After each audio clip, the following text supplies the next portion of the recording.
Hey guys, Brady here with your daily tennis lesson. Talking today about how to handle your opponent's knife slice or biting slice when they're hitting into your backhand side. A couple things we got to discuss here. One is position.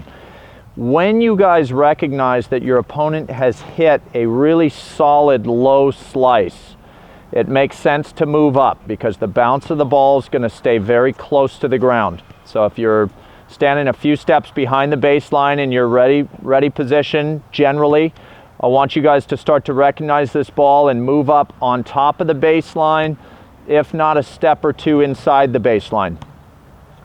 Secondly, swing path for this shot. And again, I'm not going to rule out that you guys cannot attempt to hit topspin, whether you've got a two-hand or one-handed backhand, but we've discussed this shot on the forehand, and the nice thing about the forehand side is that a lot of us are comfortable hitting vertically on our forehand side, and it becomes increasingly difficult to get down to a low backhand and throw up a really vertical topspin swing. Okay, so not that you guys shouldn't try that, but if that attempt isn't working, what we're going to go into is a slice attempt of our own, which is going to require a grip change, obviously, from your regular backhand. Slide it over, get closer to continental grip, and then racket speed for that shot. What you guys want to remember is that we're talking about a slice from your opponent that had a decent amount of pace behind it. So you guys don't necessarily need to swing really fast on this slice attempt, because you can use your opponent's pace. The real key is getting your bodies down and making solid contact with your slice. Okay, so kind of keep decent amount of grip pressure, but limit the racket speed a little bit when you guys attempt this slice. All right, so what we're gonna do is I'm gonna back up.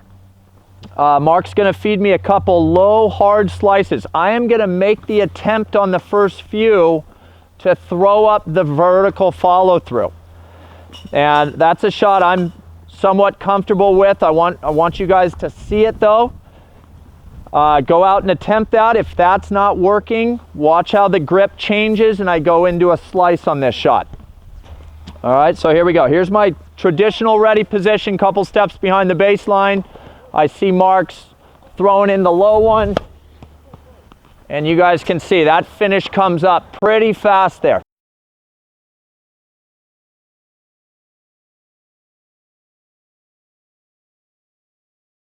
And I'm getting a good amount of racket speed. One more of those, Mark. Position moves up, racket speed moves up, and you guys can see how quickly that racket swipes up the ball. If that's challenging for you guys, again, here we go. Here's the grip change. Same type of ball comes in.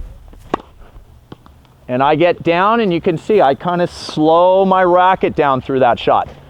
Grip change, and I just make good contact there. And what's nice is usually if the opponent is hitting a knife slice, they're trying to bump up the pace of the point a little bit. So by you guys hitting slice on that shot and not hitting it too hard, you're dictating the pace of play. You're not allowing them to get into this fast rally. You're slowing it back down. So that's a nice advantage there. All right, so I hope that was helpful. That's all I got for you guys today. Please click like below this video, and if you guys happen to be watching on YouTube, please subscribe to our channel. Thanks, and we'll see you guys soon.